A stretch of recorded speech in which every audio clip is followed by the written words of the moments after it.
Filipus sedang berada di kota Samaria untuk memberitakan Injil, dan pemberitaan Injilnya membuahkan pertobatan yang besar. Banyak orang Samaria yang bukan orang Yahudi asli mau bertobat dan percaya kepada Tuhan Yesus. Tetapi tiba-tiba datanglah seorang malaikat dan berkata kepadanya, "Bangunlah dan berangkatlah ke sebelah selatan, menurut jalan yang turun dari Yerusalem ke Gaza." Kalau cuma berpindah tempat sih, gak masalah. Oke. Kalau diminta pergi kemanapun, Filipus selalu siap. Tetapi, apa yang menjadi masalahnya? Masalahnya adalah tempat tersebut merupakan jalan yang sunyi. Atau tepatnya jalan itu adalah padang gurun. Padang gurun bukanlah tempat orang banyak berkumpul. No. Apa maksud Tuhan ya? Roh Kudus menyertai Filipus di kota Samaria, sehingga ia sukses memberitakan Injil di sana dengan membuat banyak orang dapat bertobat dan percaya kepada Yesus. Namun, kini ia harus berpindah ke sebelah selatan yang jalannya sunyi. Bahkan mungkin belum tentu ada orang di sana. Oh no. Apakah mungkin? Di dalam hati Filipus bertanya, "Wah, dari keramaian orang yang bisa aku injili, kenapa sekarang aku harus pindah ke tempat sepi? Siapa yang bisa aku pertobatkan di sana?" Anak-anak, Filipus tahu tempat itu mungkin tidak nyaman dan tidak menyenangkan dibanding dengan tempatnya yang sekarang ini. Lalu, apa respons Filipus?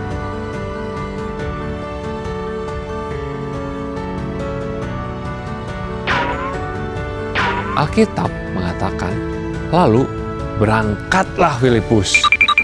Roh Kudus menyertai perjalanan Filipus. Waktu ia berjalan,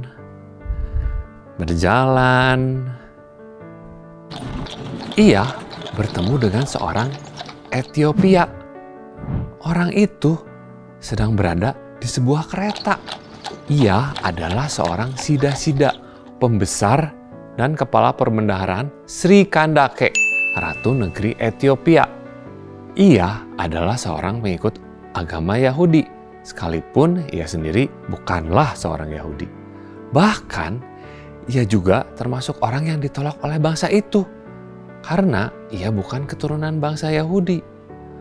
Orang itu baru saja beribadah dari Yerusalem dan hendak kembali pulang ke Ethiopia. Di dalam kereta, orang tersebut sedang mempelajari kitab suci, tepatnya nubuat dari Nabi Yesaya.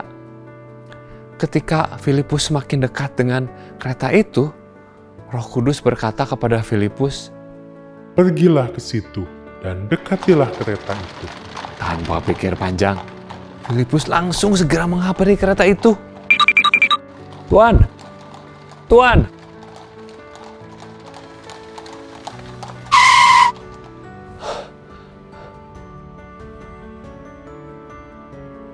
Apakah Tuhan mengerti apa yang Tuhan baca?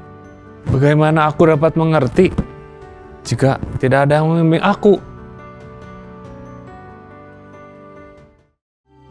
Seperti seekor domba, ia dibawa ke pembantaian, dan seperti anak domba yang keluh di depan orang yang menggunting bulunya, demikianlah ia tidak membuka mulutnya.